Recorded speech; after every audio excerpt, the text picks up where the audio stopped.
하나님의 말씀 로마서 6장 15절부터 23절입니다. 신약성경 247쪽에 있습니다. 제가 말씀을 봉독하겠습니다. 그런즉 어찌하리요? 우리가 법 아래 있지 아니하고 은혜 아래 있으니 죄를 지으리요? 그럴 수 없느니라. 너희 자신을 종으로 내주어 누구에게 순종하든지 그 순종함을 받는 자의 종이 되는 줄을 너희가 알지 못하느냐?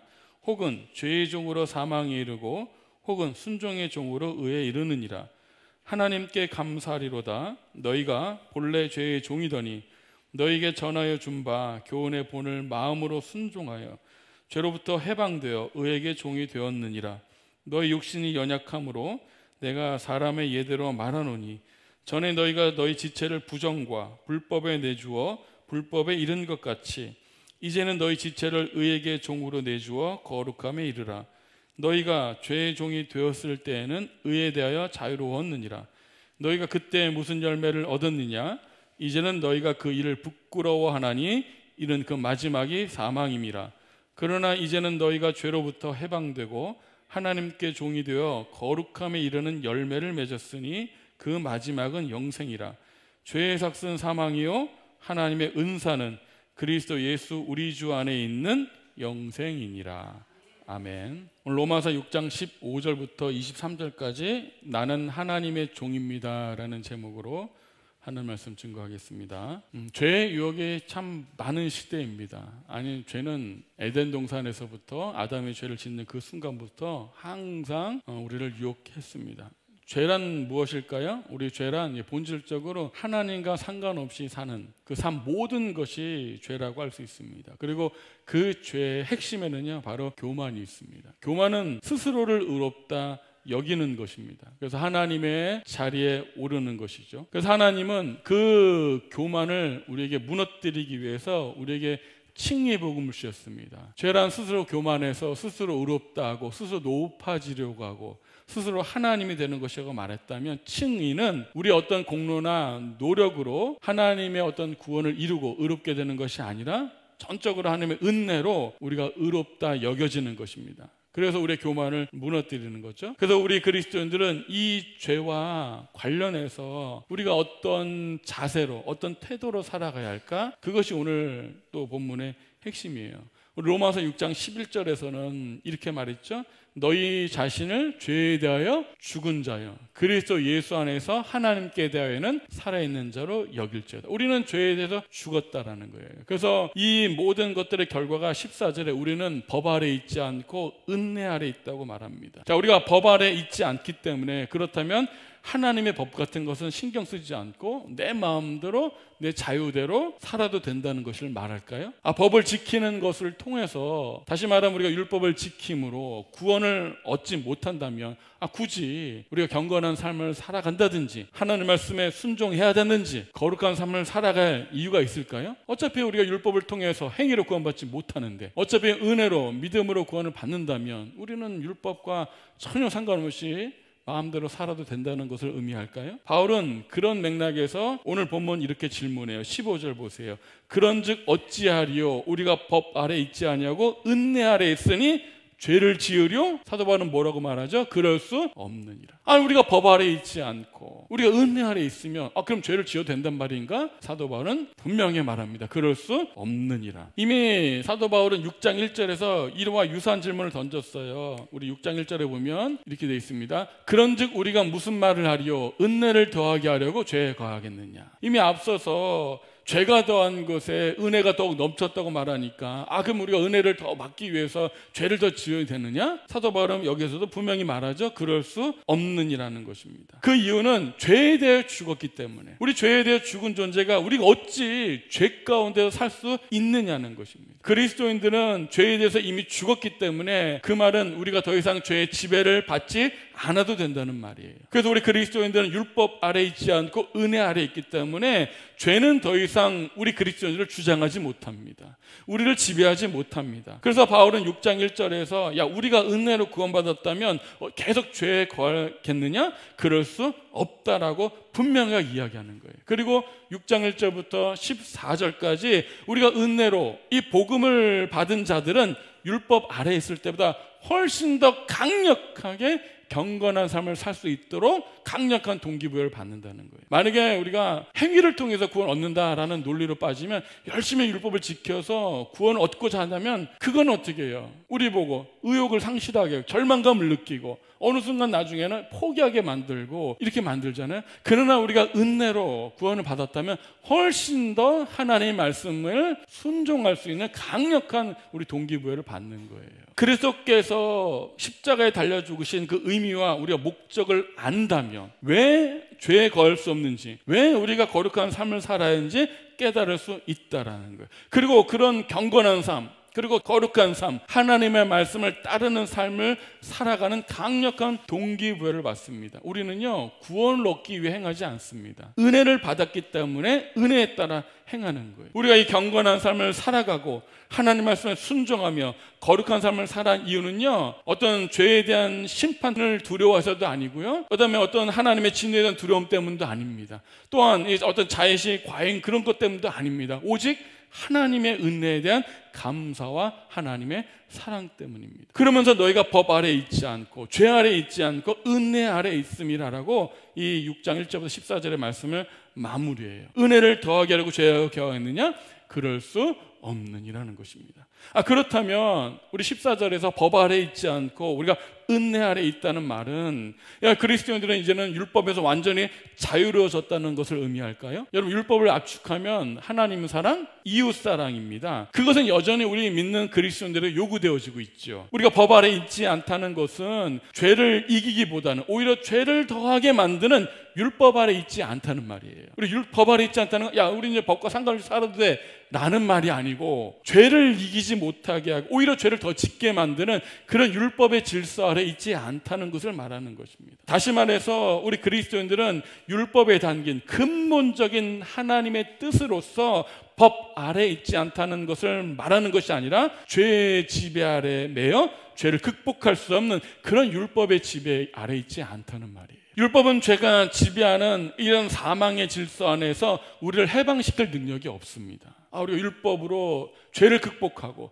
율법으로 하나님의 의를 얻고자 한다면 그것은 가능하지 못하는 거죠. 오히려 죄만 더하게 만드는 것입니다. 그게 법 아래 있는 그 삶의 질서예요. 그러나 그리스도인은 이제 그리스도 안에서 은혜가 지배하는 생명의 질서가 흐르는 그런 새로운 통치의 영역으로 우리가 옮겨졌습니다.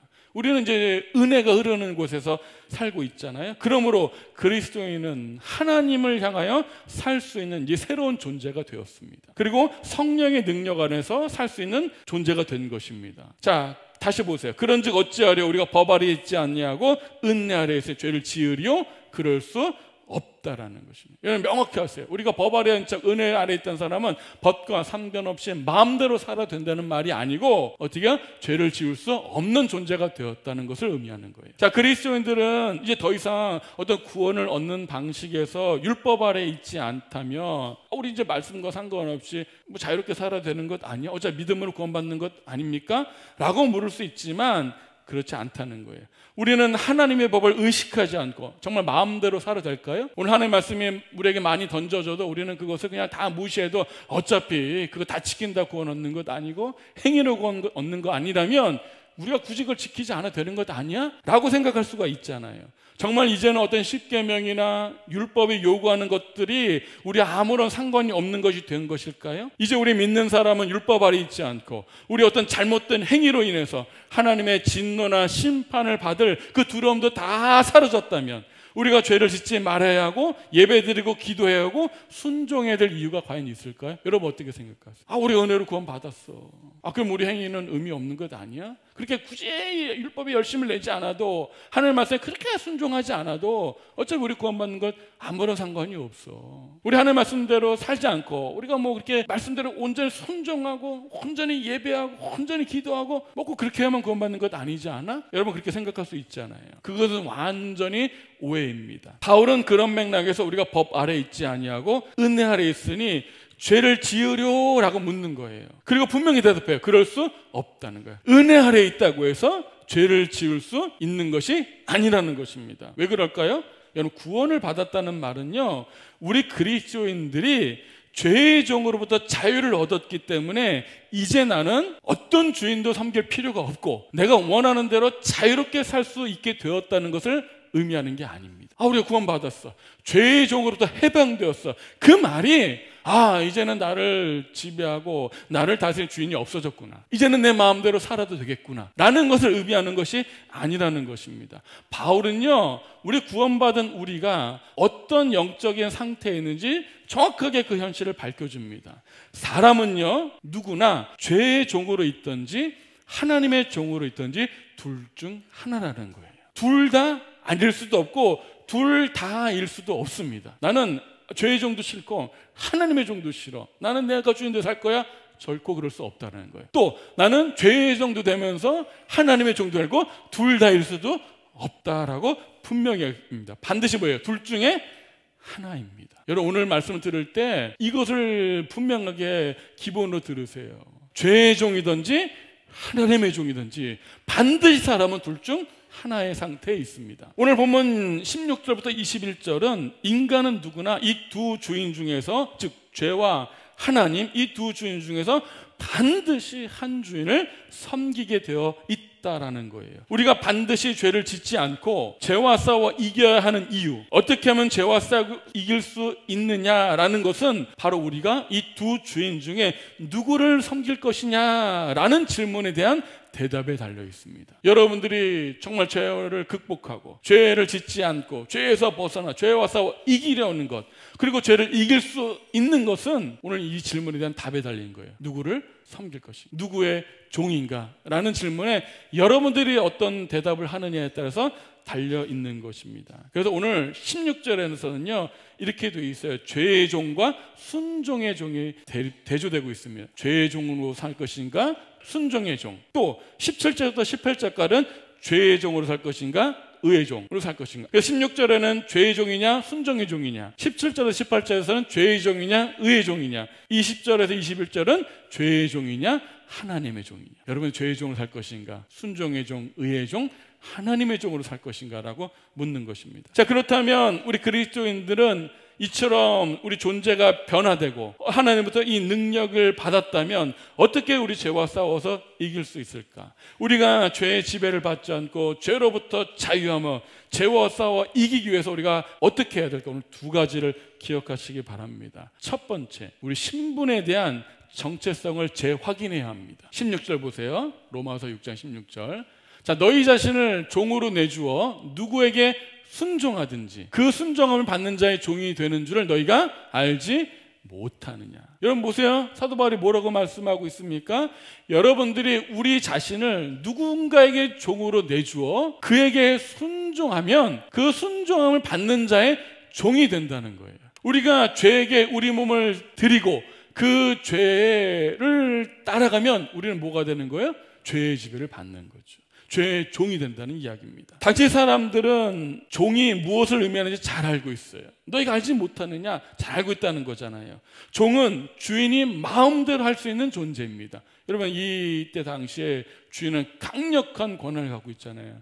종은 100% 주인에게 순종할 수밖에 없습니다. 어떤 종도 두 주인을 섬길 수가 없습니다. 그리스도인들도 죄의 종이 되어 섬기든지 하나님의 종이 되어 섬기든지 반드시 둘 중에 하나여야 합니다. 여러분, 종에게 요구되는 게 무엇이죠? 섬김과 순종이에요. 맞죠? 종에게 요구되는 특징이잖아요. 저 주인을 섬기고 주인에게 순종하는 것입니다. 그리고 그의 인생은 그 자신이 섬기는 주인을 위해서 살아가는 것입니다. 여러분들, 우리는요 본인이 원하든 원하지 않든 인정하든 인정하지 않든 사람은 누군가의 종이며 누군가를 섬기며 살고 있다는 사실이에요. 분명히 기억하십시오. 그래서 그 인생은 그 주인을 섬기면서 그 주인을 위해서 살아가고 있습니다. 그래서 우리는 각자 섬기는 주인을 위해서 자신을 제물로 바치며 살고 있는 거예요. 그렇게 자신이 섬기는 것에 종이 되고 또 그것들은 어떻게 돼요? 우리의 주인이 됩니다. 여러분, 우리는 자신이 가장 중요하다고 여기는 것을 추구하고 살아가면 그 무언가의 지배를 받는 거예요. 부를 추구하는 사람은 부의 지배를 받습니다. 권력을 추구하는 사람은 권력의 지배를 받습니다. 명예를 추구하는 사람은 명예의 지배를 받습니다.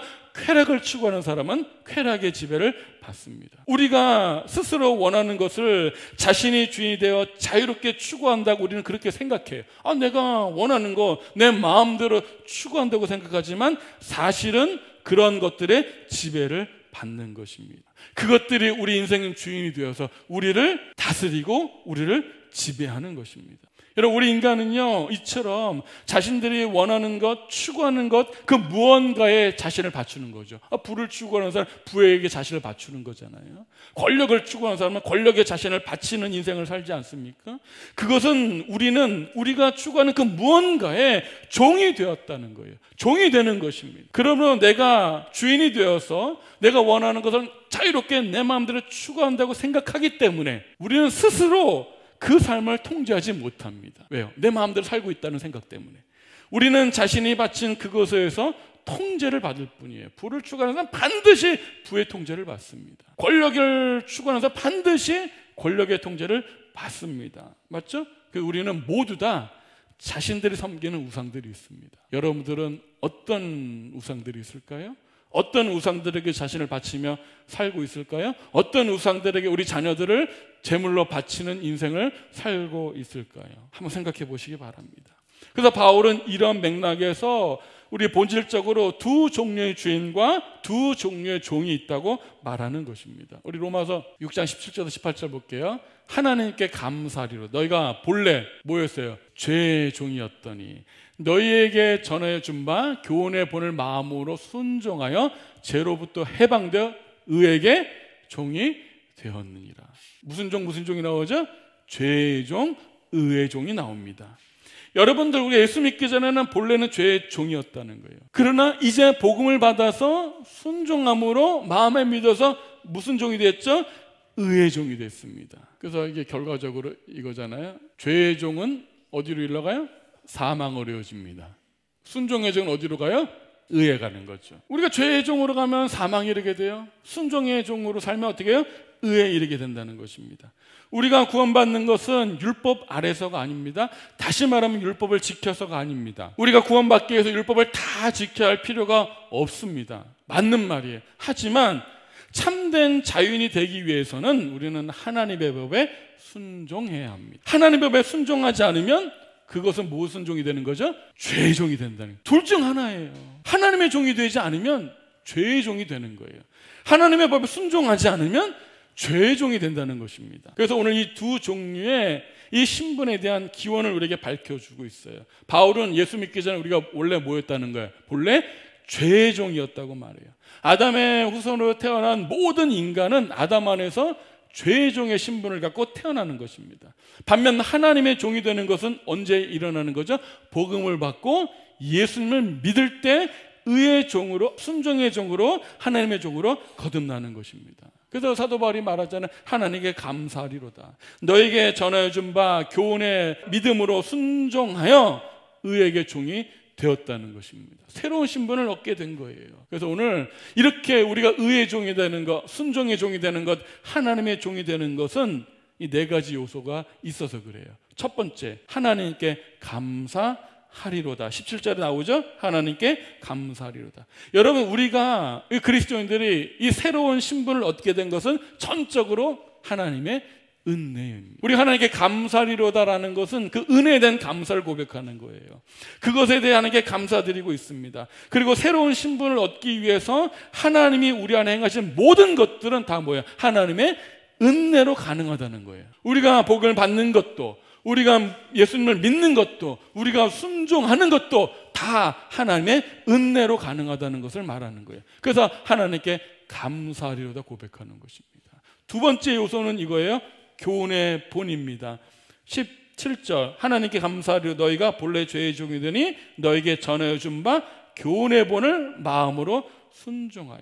교훈의 본은 한마디로 뭘 말하는 거죠? 복음을 말해요.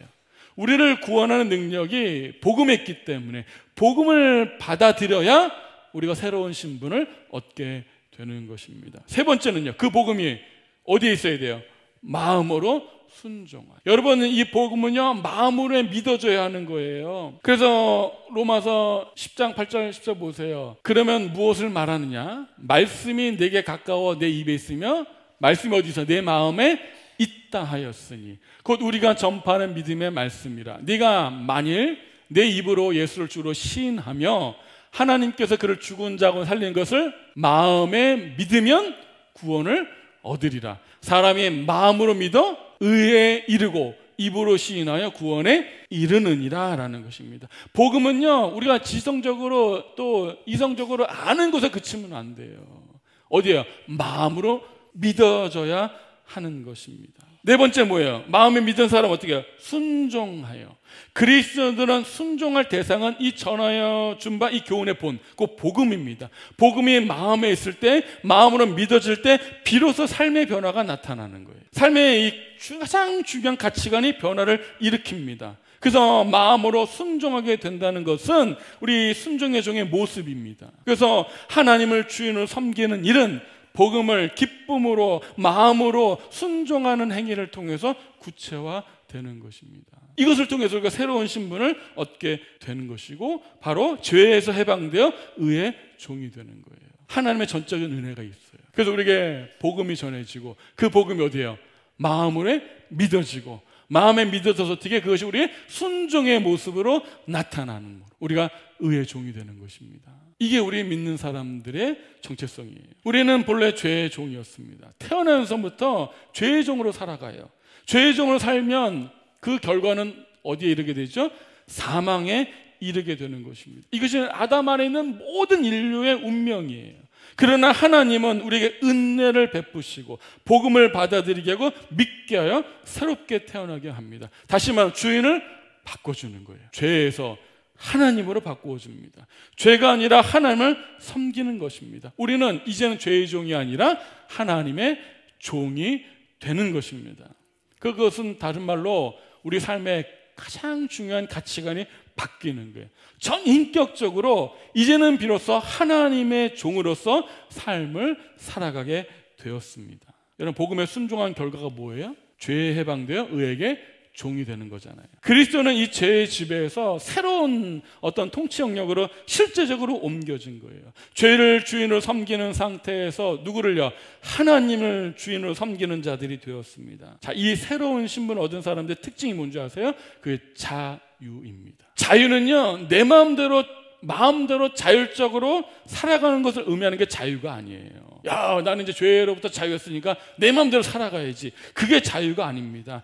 자유는요, 우리 자신을 죄의 종로로 타는 세력들로부터 구원을 받아서 하나님의 종이 되어 하나님을 섬길 수 있는 존재가 되었다는 뜻이에요. 하나님을 섬길 수 있는 자유가 생겼다는 거예요. 그게 성경에서 말하는 자유예요. 이전에는 죄의 종이었기 때문에 하나님을 섬길 수가 없습니다. 죄에 얽매여서 죄를 지을 수밖에 없고 그 결과 사망에 이를 수밖에 없는 거예요. 이제는 비로소 우리가 죄에서 해방되어서 자유를 얻어서 하나님의 종으로서 하나님을 섬길 수 있게 된 거예요. 하나님을 섬기면서 영생의 생명에 이를 수 있게 되었다는 것입니다. 하나님의 뜻에 순종할 때만 그리스도는 자유로운 사람이 될 수 있는 거예요. 여러분, 내 마음대로 살아가는 게 자유인이 아닙니다. 하나님을 섬기는 게 참된 자유인입니다. 여러분, 의에게 종이 되었다는 말은 하나님의 뜻에 순종할 수 있는 사람이 되었다는 거예요. 내 마음대로 사는 게 자유가 아니라 하나님을 섬길 수 있는 자유를 말합니다. 그것이 성경이 말하는 진정한 자유예요. 여러분, 그런 자유를 누리고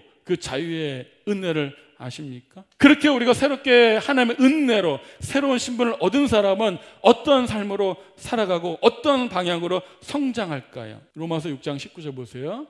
자, 너희 육신이 연약함으로 내가 사람의 예대로 말하노니 전에 너희가 너희 지체를 부정과 불법에 내주어 불법에 이른 것 같이 이제는 너희 지체를 의에게 종으로 내주어 거룩함에 이르라. 내가 사람의 예대로 말한다는 것은요, 사람들이 일반적으로 일상적으로 하는 것처럼 말한다는 거예요.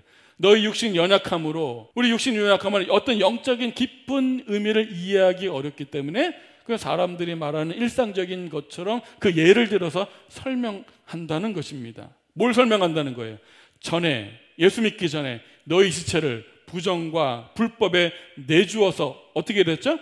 불법에 이루었습니다. 우리가 죄의 종일 때는 우리 몸을 어디다 놨어요? 부정과 불법에 내주었어요. 그 결과 뭐가 됐죠? 불법에 이르게 되었다는 것입니다. 여러분, 죄의 종은요, 자신의 지체를 부정과 불법에 내주면서 점점 어디로 이르게 돼요? 불법에 이르게 되는 거예요. 우리가 섬기는 주인의 지배 아래에서 주인의 그 명령이 우리 몸을 통해서 실현되는 거예요. 우리는 전에 죄의 종으로서 죄의 명령을 받아서 우리 몸을 통해서 이 땅 가운데 죄가 실현되는 거잖아요. 죄는 우리 몸을 통해서 죄를 실현하고 우리를 타락시킵니다. 여러분, 죄는요, 한 번 물들면요, 점점 우리 몸을 잠식해 나갑니다. 그래서 점점 죄의 논리를 따르고 죄의 방식에 익숙하게 만들고 죄의 방식으로 생각하게 만들고 죄의 방식으로 행동하게 만들고, 그리고 결국은 그 죄가 자연스러워지게 되고 결국 그것이 우리가 진정을 원하는 것처럼 착각하게 만들어버려요. 그것이 당연한 것처럼 어느 순간 자연스럽게 되어집니다. 하나님의 말씀을 순종하지 않고 내 마음대로 살아가는 것이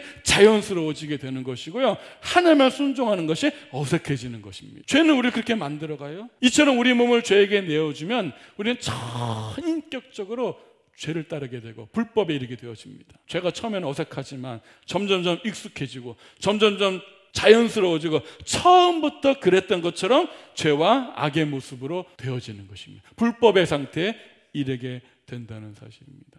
여러분, 한번 생각해 보세요. 우리가 영원한 삶을 한번 보세요. 우리가 이 땅에서 어떤 죄를 한 70년, 80년 지으면 어떻게 될까요? 완전히 그 죄에 동화되겠죠. 근데 여러분, 영원히 그 죄에 한번 동화된 생각해보세요. 왜 어떤 죄를 70년, 80년, 100년이 아니라 1000년, 만년, 10만 년, 100만 년 지으면 어떻게 될까요? 그 죄 자체가 되지 않겠습니까? 지옥은요, 그 죄 자체인 사람들이 모인 곳이 지옥이에요. 점점점 죄가 되는 거죠. 반면에 하나님의 종도 이와 같은 원리가 적용이 됩니다. 우리가 어떻게 죄로부터 자유하며 또 그 자유를 누리며 살 수 있을까요? 6장 19절 다시 보세요. 이제는 같은 방식으로 너희 지체를 어디에? 의에게 종으로 내줘 거룩함에 이르라는 거예요. 우리가 죄에게 몸을 내주면 불법에 이르게 돼요. 그러나 우리가 어떻게 됩니까? 우리가 의에게 종으로 내주면 어디에 이르게 됩니까? 거룩함에 이르게 된다는 것입니다. 우리가 말씀에 따라 행동하면 우리의 전인격적인 삶이 경건과 의의 모습으로 형성된다는 말이잖아요. 너희 지체는 우리 전인격적인 모든 요소들을 만들어요. 우리가 생각하는 것, 의지와 감정과 우리 몸 모든 것들을 의의 종으로 내주라는 거예요. 이제는 우리가 그럴 수 있는 자유가 있다는 거예요. 그럴 수 있는 능력이 있다는 거예요. 그런 선택을 할 수 있다는 것입니다. 우리가 주인을 선택할 수 있게 되었다는 거잖아요. 우리가 하나님의 종이 된다는 것은 우리 지체를 의에게 내주는 것입니다. 하나님의 말씀에 따라 우리의 의지를 가지고 그 말씀에 따라 행동하는 거예요. 누가 이런 삶을 살 수 있습니까? 죄에서 해방되어 의의 종이 된 사람이 이 삶을 살 수가 있는 거예요. 복음을 통해서 우리가 회개하고 예수님을 믿는 사람들은 이제는 어떻게 해요? 새로운 영역으로 옮겨졌습니다. 사망에서 생명으로 옮겨졌고 죄의 영역에서 은혜의 영역으로 옮겨졌습니다. 그래서 이제는 생명 안에서 왕노릇하고 은혜가 다스리는 그런 새로운 능력 안에서 살게 된 것입니다. 그 말은 더 이상 죄가 우리를 지배하지 못한다는 거예요. 죄가 더 이상 우리를 주장하지 못한다는 거예요. 죄는 우리에게 어떤 것도 강제로 시킬 수가 없습니다. 기억하세요. 어떠한 죄도 우리를 억지로 강제로 죄를 짓게 만들 수가 없다라는 것입니다. 우리 그리스도인의 죄를 짓는다면 억지로 된 것이 아니라 우리가 그것을 선택했기 때문이라는 거예요. 그러므로 이제는 너희 지체를 의에게 종으로 내주어, 즉 우리 안에 있는 그 내면의 목소리가 아닌 하나님의 말씀에 우리 삶을 지배하라는 것입니다. 하나님 말씀이 나를 지배하게 만들어야 돼요. 그 말씀에 순종하기로 우리가 선택하는 것입니다. 그러면 거룩함에 이르게 된다는 것을 이야기하고 있습니다. 여러분, 우리의 일상적인 삶에서 하나님을 나의 주인으로 섬길 수도 있고 아니면 다른 것을 주인으로 섬길 수도 있다는 말이에요. 우리가 의식 없이 막 살아가잖아요. 우리가 날마다 나는 하나님을 섬길 것인가 죄를 섬길 것인가 그렇게 날마다 선택하고 살지 않잖아요. 그냥 내 마음대로 살아가잖아요. 그 내 마음대로 살아가는 것이 하나님을 섬기는 삶이 아니기 때문에 그 말은 곧 뭐가 되는 거죠? 죄를 섬기는 삶으로 살아야 한다는 말을 의미하는 거예요. 여러분 한번 돌이켜보세요. 여러분의 인생은 누구를 섬기면서 살아가고 있습니까? 나는 죄를 섬기진 않는데 하나님을 섬기지 않는 인생은 죄를 섬기는 인생입니다. 둘 중 하나라고 했잖아요. 둘 다 아닐 수도 없고 둘 다일 수도 없다라고 분명하게 이야기했습니다. 우리는 하나님의 말씀을 주어졌을 때 내 마음대로 살고 싶은 욕망이 나의 주인이 된다면, 하나님의 말씀을 무시하고 내 눈에 옳은 대로 내 눈에 좋은 대로 살아간다면 그것은 죄의 종의 모습으로 살아가는 거잖아요. 죄를 주인으로 섬기며 사는 인생이 된 거잖아요. 하지만 하나님의 종으로서 마땅히 하나님을 기쁘게 하는 것이 우리를 지배한다면 우리는 그 삶을 살기 위해서 생각하고 행동할 것입니다. 우리 몸을 하나님의 종으로 내어준다는 분명한 인식 속에서 살아가게 될 것입니다. 그 속에서 우리는 거룩함을 경험하고 자유를 경험하고 참된 생명을 경험하게 될 것입니다. 그러므로 우리가 죄에 대해서 어떤 입장을 가져야 돼요? 여러분, 신분에 대한 분명한 정체성의 재확인을 해야 합니다. 저는 오늘 말씀을 통해서 내가 누구인가, 우리 정체성을 재확인하시기를 축복합니다. 두 번째는요, 그 정체성에 따른 결과의 심각성을 깊이 인식해야 한다는 거예요. 죄의 종으로 사는 게 자유로운 삶 같지만 사도 바울은 아주 놀라운 이야기를 합니다. 그것은 의에 대하여만 자유롭다는 거예요. 한번 보세요. 로마서 6장 20절. 너희가 죄의 종이 되었을 때에는, 자 보세요. 죄의 종이 되었을 때는, 예수 믿기 전에 죄의 종이 되었을 때는 내 마음대로 사는 것, 난 자유롭게 살고 있는데 라고 생각하지만 그 사람은요, 의에 대하여만 자유로운 사람이에요. 이 말 이해하세요? 너희가 죄의 종이 되었을 때는 자유하다고 생각하지만 실제로는 뭐예요? 의에 대하여만 자유로운 사람이에요. 그러니까 하나님의 의, 생명, 참된 만족, 영생, 여기로서부터만 자유하고 나머지 모든 것에서는 종이라는 것입니다. 너무 충격적인 말이죠. 죄의 종으로 사는 사람은요, 실제 자유한 게 아니라고요. 모든 것이 다 죄의 종이고 사망에 이르는 길이고, 뭐에 대해서만 자유로운 거예요? 하나님의 의에 대해서만 자유로운 거예요. 그게 죄의 종의 모습입니다. 어떤 사람이 난 자유롭게 살고 싶어, 나는 이제 더 이상 기독교의 종교에 구속되기 싫어, 하나님의 종이 된다고? 아니, 난 내가 주인 되어 자유롭게 살고 싶은데, 그렇게 말한다면 그 사람은 하나님의 종이로서 누리게 되는 참된 만족과 생명과 충만한 삶을 사는 것으로부터 나는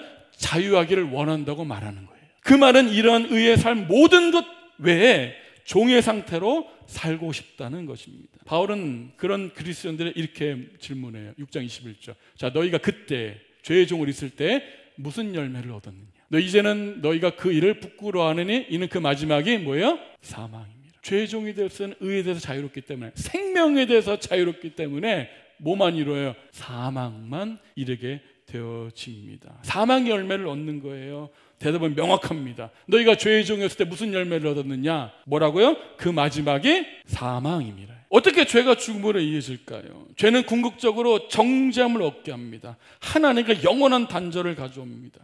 하나님의 말씀을 따르지 않을 때 그 인생에 뭐가 일하기 시작하고 역사하기 시작해요? 사망이 일하기 시작합니다. 사망은 죄가 지배하는 최종적인 결과입니다. 사망은 현재적이면서도요, 또 미래적입니다. 생명의 하나님을 떠나 있는 상태가 바로 사망이에요. 우리 성경에서 말하는 영적 죽음입니다. 그리고 그것은 마지막 때 영원한 죽음으로 이어집니다. 믿지 않는 자들의 영적 죽음을 나타내는 특징이 뭘까요? 에베소서 4장 10절 보세요. 그러므로 내가 이것을 말하여 주 안에서 증언하노니 이제부터 너희는 이방인이 그 마음에 허망한 것으로 행함같이 행하지 말라. 다시는 말하면 죄의 종을 행하지 말라는 거예요. 그들의 총명이 어두워지고 그들 가운데 있는 무지함과 그들의 마음이 굳어짐으로 말미암아 하나님의 생명에서 떠나 있다는 거예요. 믿지 않는 사람들은 무지함과 어둠 속에서 어떻게 하나님을 떠나 있습니다. 이게 사망의 상태예요. 그들이 감각 없는 자가 되어서, 하나님 감각 없는 자가 되어서 자신을 방탕함에 방임하여 모든 더러운 것을 욕심으로 행하되 라는 것입니다. 이게 죄의 종의 모습이에요. 무지해서 하나님에 떠나서 의에 대해서 자유로워진다는 것도 모르고, 그저 내 마음대로 사는 것이 즐겁고 내 마음대로 좋다고 여겨서 하나님을 떠나서 그 영적인 죽음의 상태인데, 그래서 자신을 어떻게 해요? 자신을 방탕함에 내어주어서 욕심대로 사는 것입니다. 그 결과 어떻게 돼요? 사망에 이르게 된다는 것입니다. 하나님의 말씀을 떠난 사람들은 사망이 일하기 시작해요. 하나님이 떠난 교회는요, 사망이 일하기 시작합니다. 하나님이 떠난 가정은요, 사망이 일하기 시작합니다. 사망의 논리가 흐르고 사망의 지배가 있게 되어진다는 것입니다. 갈라디아서 5장 16절 볼게요. 내가 이르노니 너희는 성령을 따라 행하라. 그리하면 육체의 욕심을 이루지 아니하리라. 여러분, 성령을 따라 행하지 않으면 다른 말로 뭐가 된다는 거예요? 육체의 욕심을 이루게 된다는 거잖아요. 육체의 소욕은 성령을 거스르고 성령은 육체를 거스르나니 이 둘이 서로 대적함으로 너희가 원하는 것을 하지 못하게 하려 함이라. 여러분, 우리 안에는 끊임없는 영적 싸움이 있어요. 성령을 따라가는 삶, 욕심을 따라가는 삶이 있습니다. 너희가 만약 성령의 인도하시는 바가 되면 율법 아래 있지 아니하고. 우리가 법 아래 있지 않다는 것은 곧 무엇을 따라가는 삶이에요? 너희가 만일 성령의 인도하시는 바가 되면 율법 아래 있지 아니하리라. 법 아래 있지 않고 안에 있다는 말은 뭘 따라가는 삶이죠? 성령을 따라가는 삶을 말하는 거잖아요. 육체의 일은 분명하니 음행과 더러운 것과 호색과 우상숭배와 주술과 원수 맺는 것과 분쟁과 시기와 분냄과 당짓는 것과 분열함과 이단과 투기와 술취함과 방탕함과 그와 같은 것들이라. 여러분, 이게 죄의 종으로 살아가는 데 나타나는 열매들이에요. 목록들을 한번 깊이 묵상해 보세요. 방탕함, 시기, 질투, 당짓는 것, 분열, 이런 모든 것들은 다 육체 열매죠. 죄의 종으로 살아갈 때 맺어지는 열매들입니다. 이런 일을 하는 자들은 하나님의 나를 유업으로 받지 못할 것이요라고 분명히 이야기합니다. 하나님의 말씀을 따르지 않을 때, 사망이 일하기 시작할 때 어떤 열매들이 맺어져요? 우상숭배, 주술, 원수 맺는 것, 분쟁과 시기, 분냄과 당짓는 것, 분열함과 이단과 술취함과 투기, 교만, 방탕함, 이런 열매들이 맺어진다는 거예요. 우리를 종으로 만드는 특정한 죄는요, 우리가 하나님이 대신 무엇을 중요하게 여기느냐에 따라서 결정됩니다. 여러분, 하나님보다 더 중요하게 하는 그 무엇이 있나요? 우리는 그것에 종이 되는 거예요. 그것에 지배를 받게 되는 거예요. 그것 지배를 받을 때 이런 육체 열매들을 맺게 되는 것입니다. 예를 들어서 우리가 물질의 종이 된다면 어떤 열매들이 우리 안에 맺혀질까요? 하나님의 물질을 막 추구하는 삶을 살아. 어떤 열매들이 맺어질까요? 불안, 두려움, 시기, 교만, 이런 것들이 맺어지지 않을까요? 여러분, 우리가 성공의 종이 된다면 뭐가 맺어질까요? 마찬가지로 분노, 우울, 불안, 이런 열매들이 맺어지지 않을까요? 극단적인 예 같지만 마약은요, 쾌락을 주는 것 같아요. 그러나 결과적으로 어때요? 몸과 정신을 완전히 망가뜨리잖아요. 요즘 뭐 디지털 중독 이렇게 나오죠. 뭐 SNS, 유튜브 막 중독이 있잖아요. 이런 중독들은 그 순간에 즐거움을 주고 쾌락을 주고 남들에게 인정받는 것 같은 어떤 인정 욕구를 채워주는 것 같지만 결국 이 도파민 중독을 일으켜서 뇌를 완전히 망가뜨리고 불안과 우울에 시달리게 만든다 그러잖아요. 하나님 외에 우리가 숭배하는 모든 우상들이 가져다 주는 것은 사망입니다. 기억하십시오. 우리 교회도 그렇고 우리 가정도 그렇고 내 삶도 그렇고 하나님의 말씀이 지배하지 못하면 뭐가 이렇게 흐른다고요? 사망의 문화가 흐르기 시작합니다. 사망의 열매들이 맺어질 수밖에 없다는 것입니다. 반면에 하나님의 종은 무엇을 얻을까요? 영생을 얻습니다. 로마서 6장 22절. 그러나 이제는 우리 예수 믿는 우리들은 너희가 죄로부터 어떻게 해요? 해방되었잖아요. 하나님께 종이 되어 거룩함에 이르는 열매를 맺었으니 그 마지막은 영생이라. 아멘. 여러분 기억하십시오. 여러분 예수 믿으세요? 구원 받으셨습니까? 아우, 얘 나 자유였는데 내 마음대로 살아야 되는구나. 야, 이제 율법을 지키지 않아도 돼. 율법을 구원받는 거 아니야. 하나님 말씀 괜찮아. 그런 거 안 지켜도 믿음을 구원받으면 돼. 아니라는 거예요. 우리가 구원받았다는 것은 죄의 종으로 해방되어서 뭐가 됐다는 거예요? 하나님께 뭐가 돼요? 종이 됐다는 거예요. 여러분 구원받았다 또 다른 말은 뭐야? 하나님의 종이 되었다는 거예요. 하나님의 종이 되어서 하나님을 주인으로 섬기고 하나님께 순종하면서 결국 어디에 이르게 됩니까? 영생에 이르게 되었다는 사실입니다. 우리가 분명히 기억해야 합니다. 그래서 맺어지는 열매들이 뭐예요? 우리 아까 율법 아래 있지 않고 그죠? 성령을 따라가면 뭘 맺어요? 성령 열매를 맺죠. 성령 열매는 무엇입니까? 사랑과 희락과 화평과 오래 참음과 자비와 양상과 충성과 온유와 절제니 이거죠. 몇 가지예요 이게? 우리가 성령에 뭐라 그래요? 9가지 열매라고 알고 있죠. 사실은 한 가지 열매입니다. 이 모든 것 아우르는 한 가지 열매가 뭘까요? 사랑입니다. 여러분들이 하나님의 은혜에서 맺어지는 사랑이에요. 사랑의 모습이 뭘로 나타나는 거예요? 사랑과 희락과 화평과 오래 참음과 자비와 양상과 충성과 절제로 온유로 나타나는 거예요. 이게 사랑의 여러 가지 이름입니다. 우리가 섬기는 주인은요 반드시 우리에게 값을 치릅니다. 죄가 지불하는 삭은 뭘까요? 사망입니다. 우리가 회사에서 일하면 우리 고용주는 우리에게 뭘 줘요? 월급을 주죠. 우리가 죄를 주인으로 섬기잖아요. 그 죄는 주인으로서 우리에게 뭘 줘요? 수고했다, 사망을 줍니다. 우리는 우리가 죄를 섬기고 죄를 위해 했다, 행동했다는 그 삭을 받아야 합니다. 반면 하나님의 종이 되면 뭘 받아요? 우리 주 예수 그리스도 안에 있는 영생을 받습니다. 분명히 기억하십시오. 죄했다는 행동이 사망을 가져오듯이 우리의 의로운 행위는 생명을 가져줍니다. 죄는 우리의 행동에 따라서 사망이라는 값을 우리에게 줍니다. 영생은 우리 행위에 따라서 값이 주어지는 게 아니에요. 죄는 우리가 죄에 대한 행동을 하면 그 죄에 따른 우리의 행위로 인해서 사망을 주잖아요. 그런데 우리가 의로운 행위를 하면 영생을 우리에게 주는 건 아닙니다. 왜? 우리는 일하지 않는 자, 경건하지 않은 자를 의롭다 하신 하나님으로부터 은혜로 어떻게 해요? 영생을 값없이 받았잖아요. 우리 죄를 져서 사망을 받는 것처럼 의로운 행동에서 영생을 받는 게 아니에요. 우리는 이미 어떻게 해요? 영생을 받아놓고 시작하는 거잖아요. 그 영생을 주신 하나님의 은혜에 감사와 사랑으로 그 일들을 행하게 된다는 것입니다. 아무리 하나님을 잘 섬겨도요, 그것이 우리의 의로운 신분의 근거가 되는 게 아닙니다. 내가 이렇게 열심히 일을 했고 열심히 이렇게 하나님을 지켰으니 나는 그래서 의로운 사람이 아닙니다. 아무리 우리가 하나님의 말씀을 다 지킨다 할지라도 우리는 의롭게 되는 것이 아니라고 여러 번 말씀드렸잖아요. 하지만 하나님의 선물, 은사인 영생을 받은 사람들은 뭐예요? 이 의를 위해서 이 모든 일을 다 이루신 하나님을 섬기는 것을 알고 있습니다. 우리 의롭다 계신 하나님을 인해서 그 하나님의 종으로서 마땅히 그 일을 해야 한다는 것을 아는 거예요. 그래서 우리 성경의 가장 중요한 우리 종의 개념은요, 무익한 종입니다. 마땅히 할 바를 한 것입니다. 아멘? 그러니까 우리가 예수 믿기면 복받으면 무슨 일을 하고 뭐 우리가 의롭다 무슨 일을 지키고, 그게 아니고 우리가 구원받은 은혜가 있다면, 우리가 하나님의 종이라면 어떻게 해요? 마땅히 하나님의 말씀을 순종하는 것입니다. 종이 주인의 말에 순종했다고 해서 뭐 다른 이유가 있나요?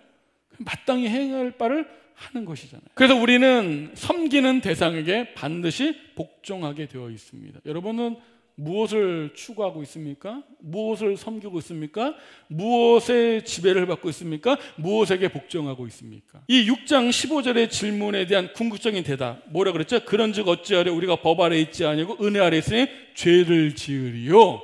그럴 수 없느니라. 이 답변은 뭐예요? 왜 그럴 수 없는 거예요? 왜 우리가 은혜 아래 있는데 왜 우리가 법 아래 있지 않으면서도 죄를 지을 수 없습니까? 이유가 뭐예요? 여기에 대한 답은 관계 때문에 그래요. 우리는 죄의 종이 아니고 하나님의 종이기 때문에 그렇다는 거예요. 지금 죄의 종처럼 율법에 매여 살 것인가? 결코 그럴 수 없습니다. 여러분, 우리가 이 사실을 믿는다면 우리는 예수님 안에서 우리가 누구인지를 아는 거예요. 우리는 한때 본래 죄의 종이었잖아요. 그래서 죄에게 복종하며 살았어요.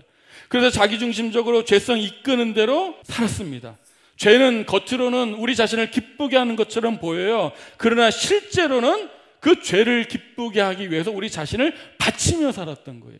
그래서 죄의 열매를 맺으면서 사망에 이르는 길 가운데 우리가 살게 된 것입니다. 하지만 우리는 그리스도와 함께 죽고 그리스도와 함께 살고, 그죠? 주인이 바뀌었잖아요. 우리는 죄의 종이 아닙니다. 하나님의 종이잖아요. 하나님의 종이 어떻게 죄의 지배를 받고, 어떻게 죄를 섬기며, 어떻게 죄에 복종하며, 어떻게 죄를 지으며 살 수 있느냐고 묻는 것입니다. 내가 죄를 완전히 안 지을 수 없다는 얘기 아니에요. 죄 가운데 계속해서 머물 수 있고, 어떻게 죄 가운데 계속해서 머물면서 애통해하지도 않고 회개하지도 않고 어떻게 그렇게 살 수 있느냐는 것입니다. 우리가 계속 죄에 넘어질 때 있죠. 실패할 때 있죠. 그러나 우리에게는 뭐가 있어요? 애통함이 있는 거죠. 죄에서 돌이킴이 있는 거죠. 그게 하나님의 종의 모습이라는 것입니다. 그래서 하나님의 종이 되게 하신 하나님께 감사하리다 고백하는 사람은요, 하나님을 기쁘게 하는 삶을 살기 위해 우리는 생각하고 행동할 수 있습니다. 여러분들은 그리스도 안에서 여러분 누구인지 아십니까?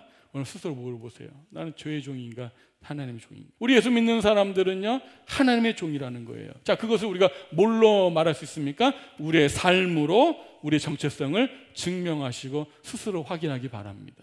내가 하나님의 말씀 순종하는 삶의 모습이 있어. 그것이 뭘 말해주는 거예요? 내가 하나님의 종이고 내 정체성을 재확인하는 거예요. 그리고 확신하는 것입니다. 결론 맺겠습니다. 우리는요, 우리의 행위에 대한 값으로 얻은 구원이 아닙니다. 은혜로 선물로 받았다는 것입니다. 우리가 그것을 우리가 믿어지고 안다면 우리 자신이 누구인지 안다는 말이에요. 여러분, 누구를 섬기겠습니까? 우리는 하나님의 종입니다. 우리 설교 제목이 뭐였어요? 나는 하나님의 종입니다. 나는 하나님께 속한 자입니다. 이 정체성을 분명히 하십시오.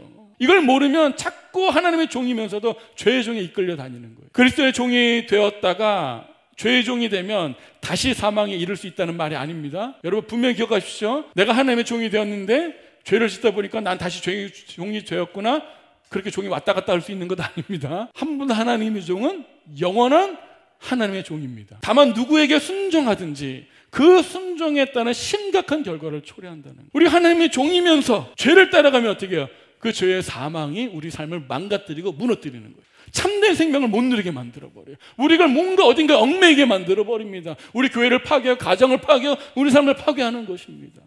사망에 일하기 시작하는 거잖아요. 그래서 이 죄가 끼치는 심각한 결과를 깊이 인식해야 합니다. 그러므로 죄의 종된 자들과 하나님의 종이 된 그리스도인들의 궁극적인 이 결과를 깊이 한번 묵상하십시오. 아, 죄의 종으로 살면 사망이 이르게 되는구나. 의의 종으로 살고 하나님의 종으로 살면 생명, 영생에 이르게 되는구나. 깊이 생각하시고 내가 어느 방향으로 살아갈 것인가 깊이 묵상하시고, 그렇다면 내가 누구의 종으로 살 것인가라는 대답이 나올 수 있을 것입니다. 그리스도인들이 어떤 죄도 전혀 짓지 않는다는 말이 아니에요. 죄의 세력에 지배당하는 종이 되어서 어떤 회개도 없이, 죄에 대한 애통함도 없이 계속해서 죄를 짓는 것은 존재론적으로 불가능하다는 거예요. 만약에 어떤 사람이요, 하나님의 말씀 아무런 영향도 안 받아요, 계속해서 죄를 지어서 사망에 이르게 되었다면 그 사람은 본래 그리스도 안에서 생명을 얻지 못한 죄의 종이었을지도 모릅니다. 그래서 우리가 하나님의 말씀 순종할 때 얻는 가장 큰 유익은 여러 가지가 있겠지만 저는 이렇게 생각해요. 여러분, 하나님의 말씀 순종할 때 있죠, 또 순종을 통해서 경험되어지는 최고의 축복은 뭔지 아세요? 내가 하나님의 종이 맞구나, 내 안에 영생이 있구나 라는 확신입니다. 그것이 우리를 불안하지 않게 하고 영원한 소망에 근거하는 삶을 살게 합니다. 죄가 사망에 이르게 하듯이 순종의 삶이 없는 영생은 없습니다. 기억하십시오. 죄의 종으로 태어나서 죄에게 섬기다가 사망에 이르게 되어집니다. 하나님의 종으로 태어난 사람은 반드시 어떻게 해야 하나님의 말씀에 순종하는 삶이 있어야 영생에 이르게 되는 거예요. 순종해서 영생에 이른다는 말이 아닙니다. 그 과정이 그것을 증명하는 거잖아요. 아무런 변화 없이, 거룩을 추구하는 삶이 없이, 경건의 삶을 살아가는 과정 없이, 곧 거룩해지는 그 과정 없이 영생에 들어갈 수 있는 사람은 아무도 없습니다. 이 말 이해하시죠? 거룩한 삶을 살아야 영생에 이른다는 말이 아니에요. 영생에 이르는 사람은 반드시 뭐가 나타나요? 거룩한 삶이 있다는 거예요. 그 과정 중 구원은 스스로 의롭다 여김으로 하나님의 자리에 올라간 그 죄의 자리에서, 그죠? 우리의 본래의 자리로 회복시키는 거잖아요. 어떤 것으로? 칭의의 복음으로, 은혜로 의롭다 여겨주심으로 우리를 구원하시는 것입니다. 이제 구원받은 그리스도인은요, 하나님의 종으로 그분을 섬기며 거룩한 삶, 성화의 삶을 살아갈 수 있게 되었습니다. 그것이 그리스도인의 자유입니다. 그리고 그들에게 마지막에 소망은 뭐가 되는 거예요? 영생이 그에게 소망이 되어집니다. 자, 한 가지 예만 드리고 마칠게요. 혹시 아시는 분은 아시겠지만 제가 저희 어렸을 때 그 아주 유명했던 만화고요, 얼마 전에 극장에서 재개봉돼서 또 그 추억으로 또 많은 화제가 일으켰던 슬램덩크라는 만화를 아십니까? 슬램덩크라는 그 농구 만화가 있어요. 그 농구 만화에 아주 중요한 제가 인상 깊은 캐릭터가 정대만이라는 캐릭터입니다. 그 캐릭터가 중학교 때 농구부 에이스였어요. 그런데 부상을 입었나요? 농구를 그만두게 되어지고 이제 불량배에 어울려서 이제 불량배가 된 거죠. 그래서 아주 농구하는 것을 혐오하고, 그죠? 이 농구부를 막 괴롭히고 막 이런 장면입니다. 그런데 나중에 그가 깨닫게 되죠. 내가 진짜 원했던 건 농구라는 거. 그리고 그 입에서 터져 나와요. 정말 농구를 하고 싶어요. 그리고 농구 선수 다시 복귀해서 아주 훌륭한 선수가 되어가는 그런 캐릭터가 있거든요. 살아가는 모습이 불량배의 모습이지만 그 실제로 원했던 건 농구였잖아요. 우리가 잊어버린 거예요. 우리가 하나님과 함께 살아가는 거, 하나님을 참된 생명을 누리는 거, 그게 우리 원래 인간의 본질이었는데 우리가 그 죄 때문에 잊어버린 거예요. 그리고 죄 가운데 살아가는 거에 마치 당연해진 것처럼 살아가는 게 우리 모습이었다고요. 그러나 하나님이 우리에게 은혜를 끼쳐서 우리 안에 있는 이 어둠의 구름들을 걷어내고 우리 진심으로 원하는 것이 무엇이 우리를 보게 하신 거예요. 우리는 하나님 안에서 생명을 얻을 때 자유할 수 있습니다. 그거 우리 알게 하신 거예요. 우리가 이걸 너무 떠나 있어 보니까 하나님의 종이 된다는 것이 싫은 거예요. 야, 하나님의 종이 된다고 내 자유가 없어지는 거 아니야? 이 오해가 된 거예요. 아니요, 하나님의 종으로 살 때가 가장 자유로운 사람입니다. 죄는요, 우리를 억지로 지배하고 끌고 가잖아요. 하나님은요, 우리를 억지로 지배하고 끌고 가지 않습니다. 우리에게 자유로 하나님은 우리를 이끄십니다. 자유로 하나님을 섬기며 사랑해야만 합니다. 그것이 진정한 자유의 모습이에요. 이 자유가 여러분들 간에 회복되어 있습니다. 누리며 살기를 바라고요. 그렇지, 내가 잊었구나. 내가 본래는 하나님의 종이 맞구나. 내가 하나님의 말씀 순종하고 하나님을 섬기는 것이 내게 정말 기쁨이었구나. 내가 진짜 원하는 거였구나. 내가 그 안에서 참된 생명을 누리는 것이 내가 진심으로 바라는 거였구나. 마귀에게 속았구나. 오늘 깨달아지기를 주님 축복합니다. 우리의 정체성을 재확인하고 결단하십시오. 나는 더 이상 죄의 지배를 받지 않겠다. 나는 더 이상 죄를 섬기지 않을 것이다. 나는 죄의 종이 되지 않겠다. 죄에게 나 자신을 바치지 않겠다. 우리 교회도, 우리 가정도, 나의 삶도, 우리 자녀도 죄에게 우리 자신을 바치지 않겠다. 나는 하나님의 종이다. 묵상하시길 바랍니다. 우리 한번 찬양할게요.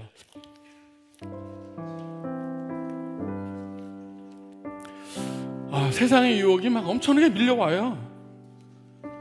세상이 엄청 밀려와요. 우리가 하나님의 종이 되었어도 죄는 포기하지 않고 우리를 어떻게 해서든지 속이고 죄의 종을 이끌려고 끊임없는 유혹을 하고 있습니다. 그 영적 싸움에서 우리가 어느 순간에 막 지쳐 있어요. 무기력합니다. 그래서 우리가 영적인 그리스도인입니다. 죄와 싸워야 합니다. 아무리 외쳐도 이제 뭐 지쳐 있는 거예요. 무기력해진 거예요. 그럴 힘과 능력을 다 상실해요. 전의를 상실했습니다. 맞죠? 여러분, 그때 믿음의 눈을 떠서 보십시오. 누가 계시는지. 우리 함께 살고 있는, 우리 안에 있는 그리스도가 보입니다. 그러면 내가 누구였구나 깨닫게 되시고 다시 그 능력으로 일어설 줄 믿습니다. 오늘 그런 마음으로요 찬양할게요. 우리 이 찬양하면서 여러분 마음속에 깊이 한번 들리는 음성을 들어보세요. 내가 죄의 종인가? 아니면 내가 하나님의 종인가? 찬양합니다.